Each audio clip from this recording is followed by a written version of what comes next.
Abraham Yolwang. And me, Alexander Edward. We're going to present our speech. Yeah. It's about video games versus real life. Yeah, okay. Okay. Let's just start to the speech.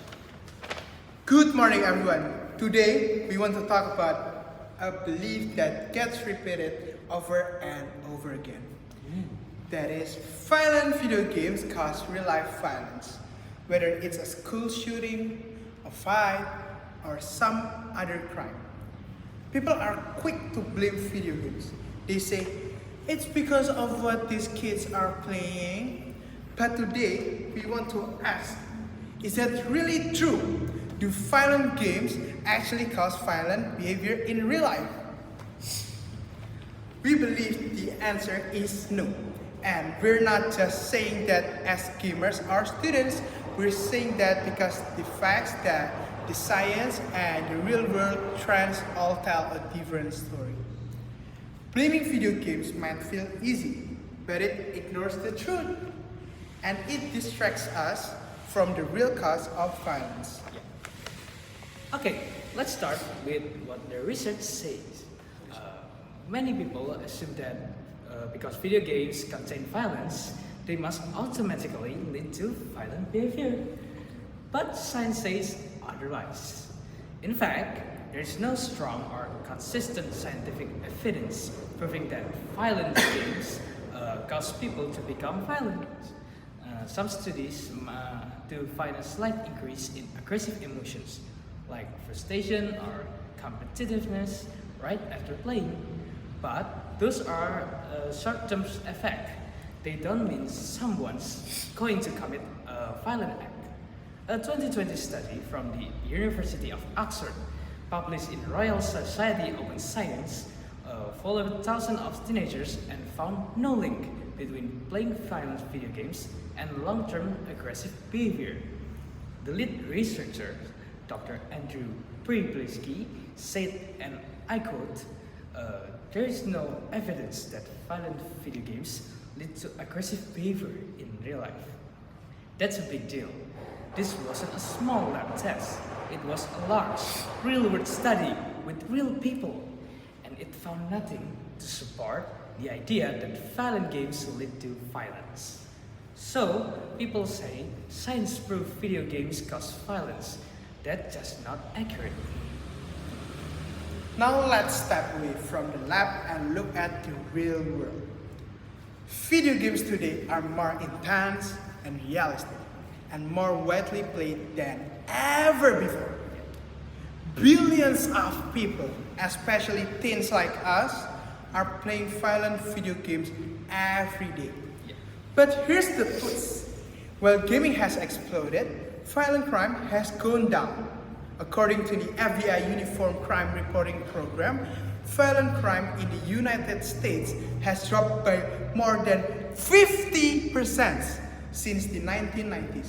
At the exact same time, the video game industry became massive. If violent games were truly driving people to commit crimes, wouldn't we see the opposite happening? And this isn't just in the US.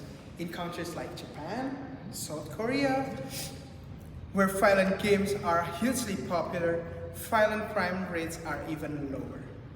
So what does that tell us? It tells us that gaming doesn't equal violence.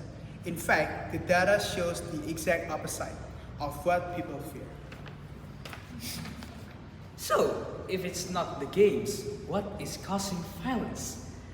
Experts say that real-world violence comes from complex and serious problems. It's things like poverty, income inequality, childhood trauma, domestic violence, bullying, untreated mental illness, lack of education, easy access to guns and weapons, and so many more. These are not things you can solve by banning a video game. These are real, painful, systemic issues. But blaming video games is easier. It is something people can see and point to. And unfortunately, it gives politicians, media, and even parents an excuse to avoid harder conversation. But if we really care about stopping violence, we need to focus on the root causes, not just what convenient to blame. Now let's be honest and fair. Some people say, but violent games make players feel more aggressive, and that is true. For some people, in the short term, games can raise adrenaline, increase competition, and cause frustration. But guess what? So can sports, so can a tough exam, so can a loud classroom, or a fight with a friend. The point is feeling emotionally charged for a few minutes doesn't mean someone is going to commit a crime. We all get angry or upset sometimes. That doesn't make us violent. The bigger issue is what's going on in someone's life overall, not just what game that they're playing after school. So, here's what we're saying. We're not claiming that video games are perfect. Some games do have disturbing content, and not every game is right for every person.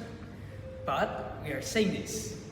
There is no solid proof that violent video games cause real-world violence. The science doesn't support it.